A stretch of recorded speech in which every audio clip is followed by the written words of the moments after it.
Hello and welcome. I uh, I got to thinking about Forged in Fire, and I have thoughts. So I figured I'd make a video. Uh, some of you may know I am a knife maker, or was. I don't know. I don't make knives professionally anymore because I don't fucking enjoy doing it. Basically, I still have some tools and could make knives for my own use, and might make some as gifts. That's where I'm personally at with knife making. I have made many knives, and I've made many knives that sold for north of $500. And not that that's like a benchmark of anything really, but you know it's more than most people have ever done in making knives. It's one of the few things that I think I'm really good at, and that I've spent a lot of time on, and that I'm proud of. And right now, I've sold all my electric tools because I could get good money out of them, and they're big and hard to move. And I kept all my forging equipment and all my metal and all that kind of shit. And I figure I'm going to put all that in storage and come back to it in the future. It's going to be like, I have other shit to do in the in the here and now. Someday in retirement, I'll make knives. But anyway, I was asked to do Forge and Fire. I was asked to do it multiple times, and I told them no every time.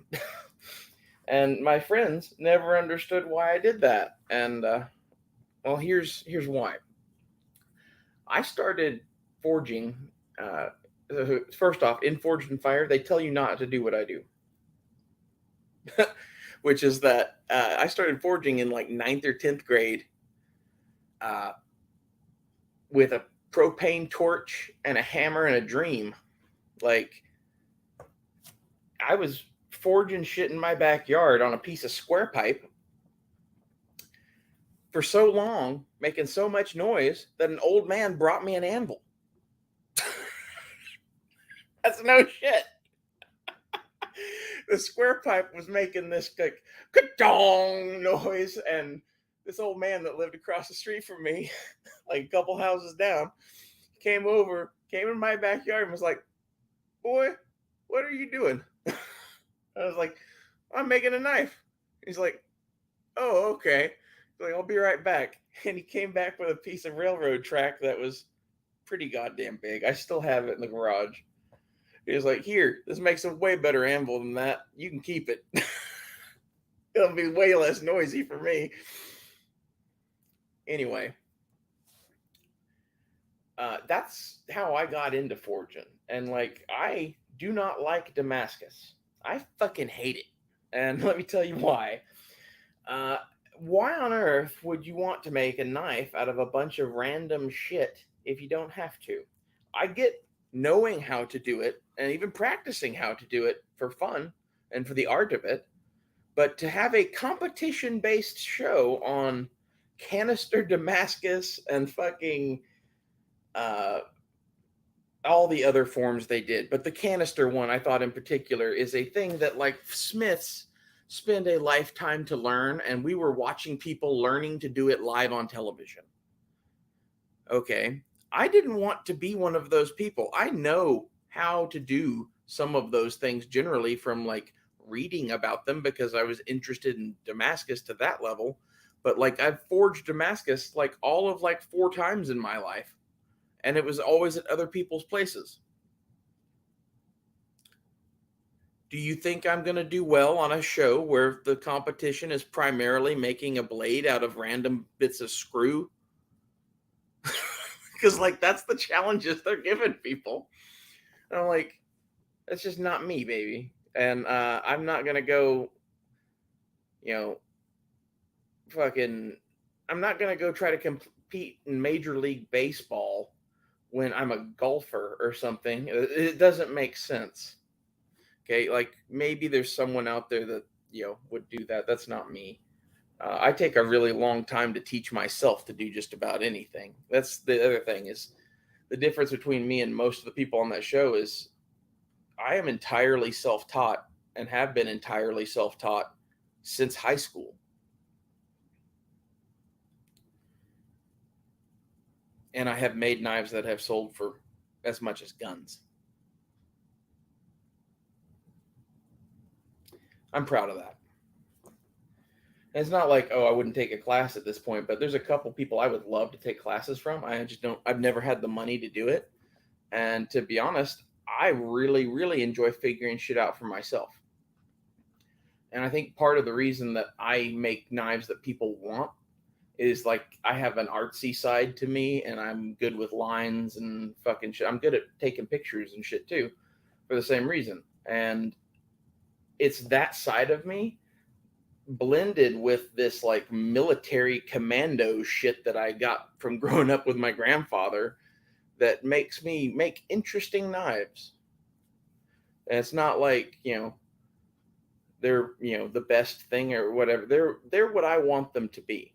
And like my favorite knife that I ever sold was the Malverde one I made that had some like zombie green liners on it and had carved or sculpted handles. They're paper micarta, and it had a hand forged blade.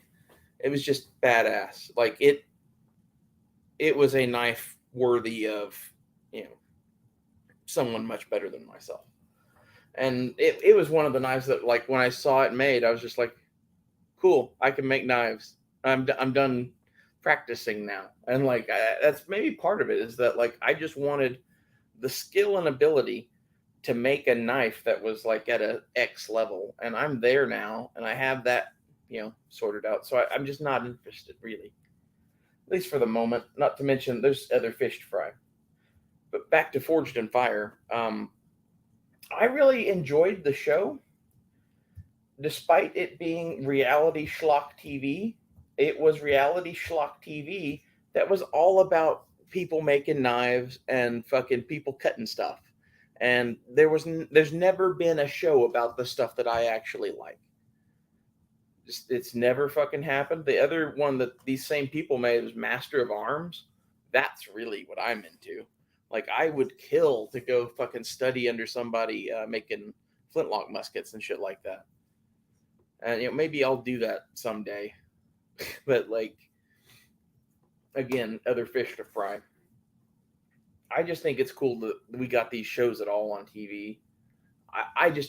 I never wanted to be a contestant on them, mainly because it wasn't for me. And the other thing is like, I've made knives in 3 hours. I've made knives in probably about 20 minutes before. If you're, I don't think that's the measure of a good knife maker. That's just me. I think if you're like, oh, we're going to have a Damascus making competition and we're going to see who makes the best Damascus under pressure, that is an interesting thing. I will give you that, but that's not like a measure of the best knife maker in the world.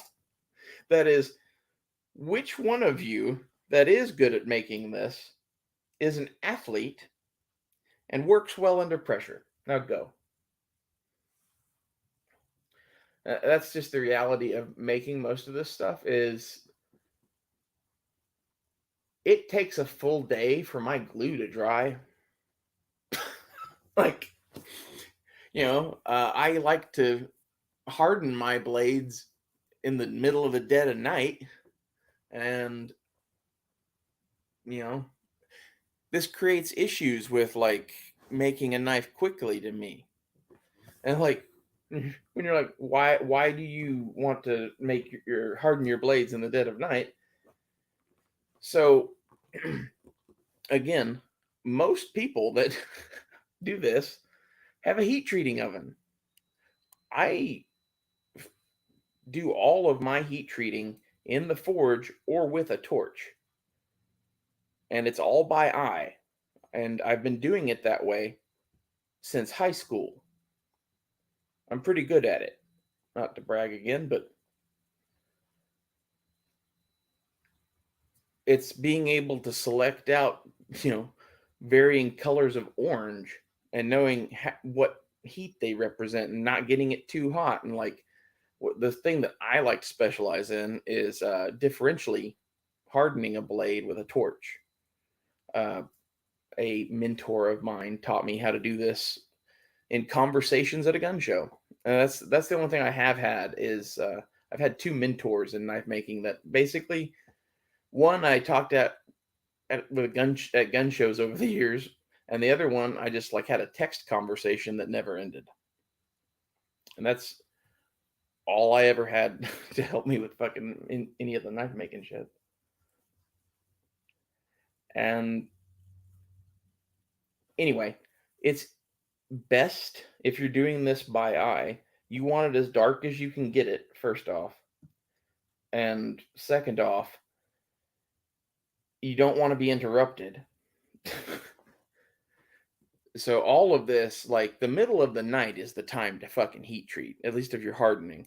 Tempering, in my opinion, you have to act fast to temper.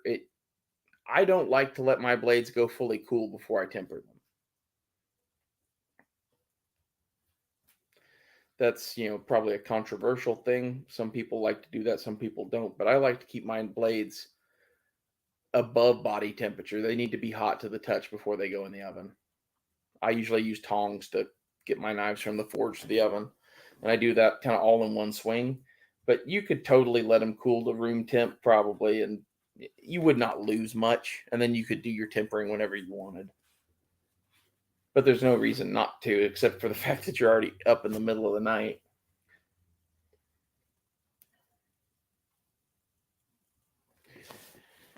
But like as a result, I think Forged in Fire's competition atmosphere is like counterproductive to making anything of actual value. So why would you engage in that? And like maybe that's just, I'm, a fat nerd that's not really into competitive sports and shit and like kind of a girl, so double. Like this is sort of like football for knife people. And it is fun to watch occasionally. And I do like the hosts. I have spoken with Jason Knight a bunch of times actually. Uh, we had a really long conversation once that was spurred by the Sword Breaker.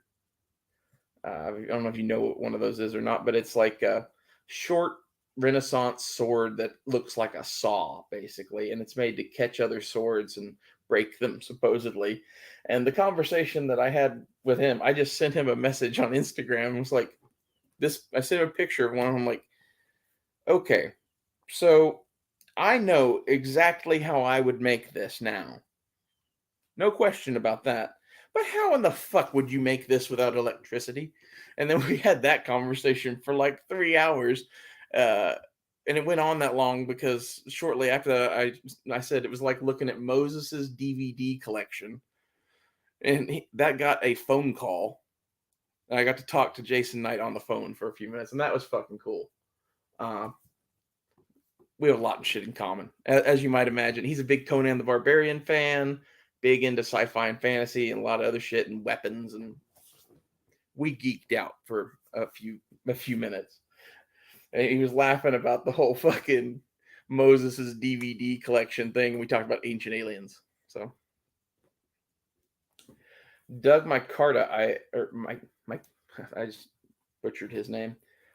Doug I can't say it. I'm always going to say Micarta, and that is a knife making supply. His name is like Markaida. Markaida. I can't fucking say it. Doug. I always thought he was cool before the show. I'd seen several videos of him doing knife stuff on the internet as like a martial artist, and I watched some of that shit just because I find it interesting. It's not really my bag, but I am interested in martial arts to some level, and maybe we'll make more videos about that. But like, I don't know. If anything, I would say I'm making my own martial art, which is what I would encourage most people to do. I wouldn't fucking ever learn a martial art or whatever, mainly because like that's a whole different video. We'll make another video on martial arts someday. But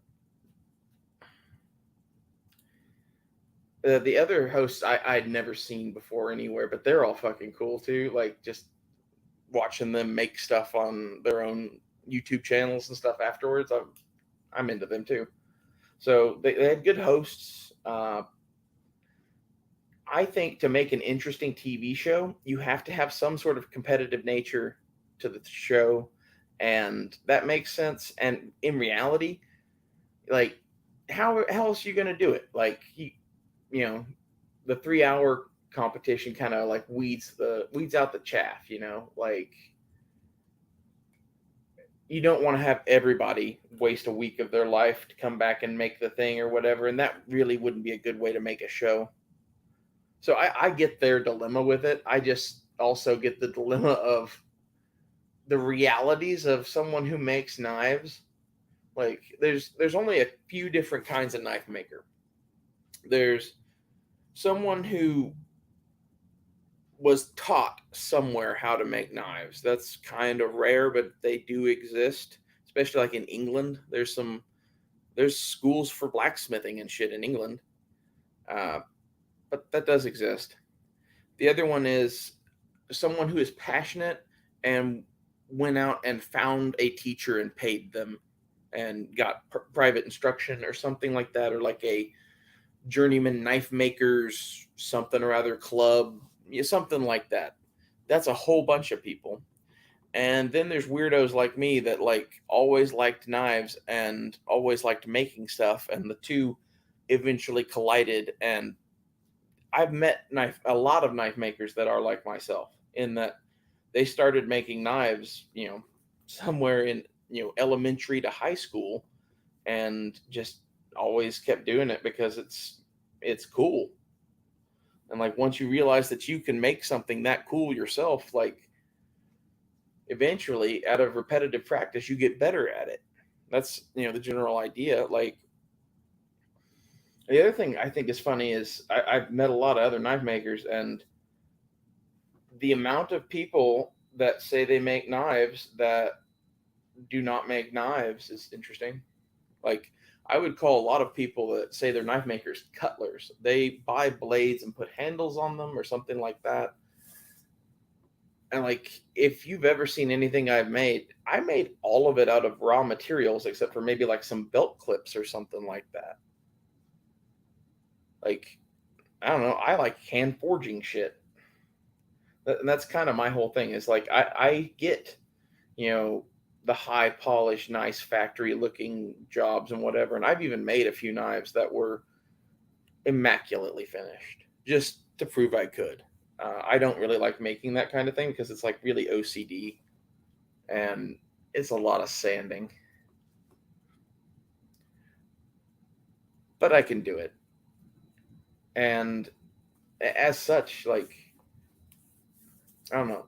I don't really like to compete. I like to make what I make. And if you like the kind of knives I make, then that's cool. If you don't, then don't buy them. That's always what I kind of thought. But like, I don't get why you would want to make something in the same way as everybody else or whatever. Like, if you really want to sell something, like, you should have a unique angle to it or something. And like with my knives, part of the unique mix that I personally liked was I was making knives to be like soldier knives. These are like combat utility knives. Think of like a K-bar. That's what I made.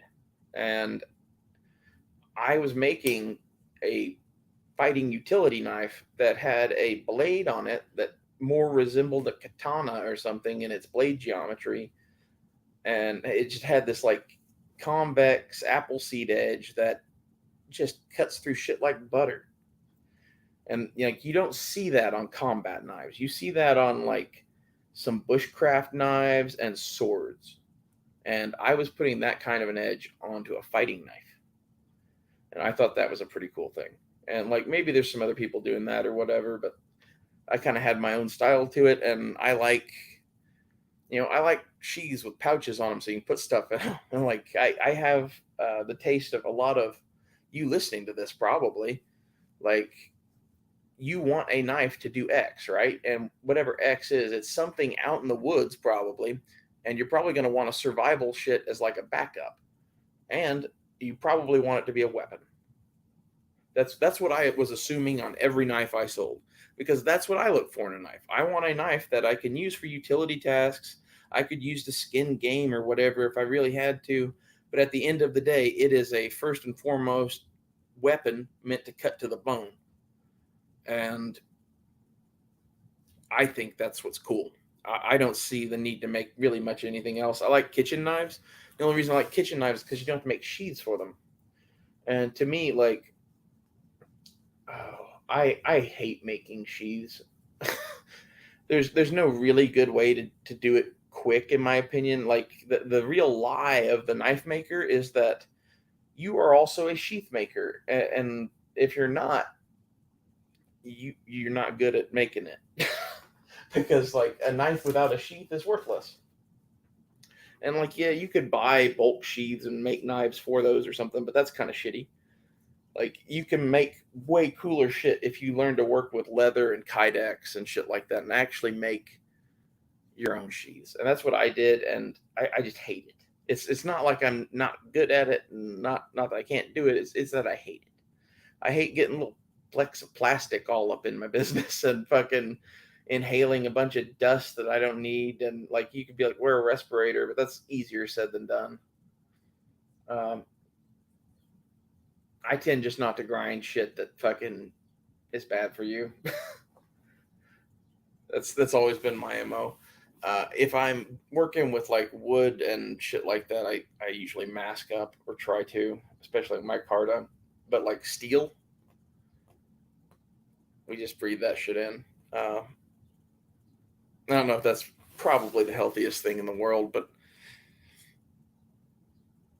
to be honest, the thing I always thought was interesting about breathing in steel dust while grinding was that I felt better afterwards. Like I could breathe better. I don't know what that's about. It's like it clears your sinuses or some shit. Oh, and then you're like blowing out gray snot for like a day, which is fun. These are the things about knife making that you never wanted to know. Well, I hope someone found this interesting about Forged in Fire. I really wanted to do the show, and I really hated turning it down. But at the same time, like I'm self-aware enough to realize that, like, why would I go to that competition? I've like I said, I've forged Damascus 4 times in my life and never done it in my own shop. I would not have fared well in that competition. And as for why I hate Damascus, it's basically just you're inducing a billion points at which that knife could fail. Versus, we live in the 21st century and have access to like quality steel from a steel mill. So why not use it? And like I would put a mono steel blade up against any Damascus steel blade any day, especially if I'm doing the heat treat and it's differential. Yeah, I definitely would. My favorite steel to work with is 1095.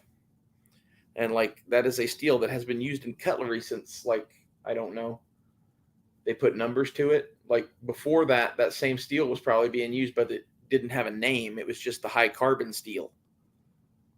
Okay. So like, I don't know. I think one of the big issues in the knife buying community is people obsess over which steel the knife is made out of, and in reality, it does not matter. It matters how it was heat treated, and it matters what you're wanting to do with that knife and how much you're wanting to take care of it. And in reality, the cutlery industry, in my opinion, should settle on like 2 or 3 steels and just use those. And the ones that I would encourage are like 1095, 5160, and then for stainless S30V and maybe like 154 CM. 154 CM is not as good as S30V, but it is significantly cheaper. And like, if you don't know any of the steels I just said, chances are if you spend at least $40 on a knife, it's made out of some sort of steel that cuts pretty good. When you start going south of that, you might want to start paying attention to what it says. There's a lot of Chinese steels that are just a bunch of random numbers and shit that there's no real telling what that is. My experience with those is like, what was it? The Spyderco Tenacious came in CR something B something. It's Chinese fucking mystery steel. And I had a bunch of those, and it was a good steel, but you never really know what the fuck that is. Whereas like all of the other ones, you can look up what those are if you really want to. Either that or they're a thing that you've had a knife in a million times. Like there's occasionally a steel that I'm like, wow, that does something cool. Like S30V, legitimately on a pocket knife, you never have to sharpen it and it never rusts. Like as long as you take care of it at least a little, that's pretty cool. But honestly, I'd rather just have carbon steel on everything and just take care of it. I think that's the superior way to go. And like that's not what people want to hear. But I actually don't hardly own any knives that are stainless steel. I got like a Benchmade and a couple of buck pocket knives. That's about it. Like some Swiss Army knives. Anyway, we're really going now. I hope someone stayed to the end of this long ramble about this shit. But I like Forged in Fire. I would encourage you to go watch it. If you're interested in knife making, you can learn some decent shit on there. At least, especially on what tools to buy, copy their shop. They had a really good shop set up for that. The guys that, set that shop up were masters. And I actually bought several of those pieces of equipment myself and used them, and they're good shit. So, see you guys later. Thanks for watching.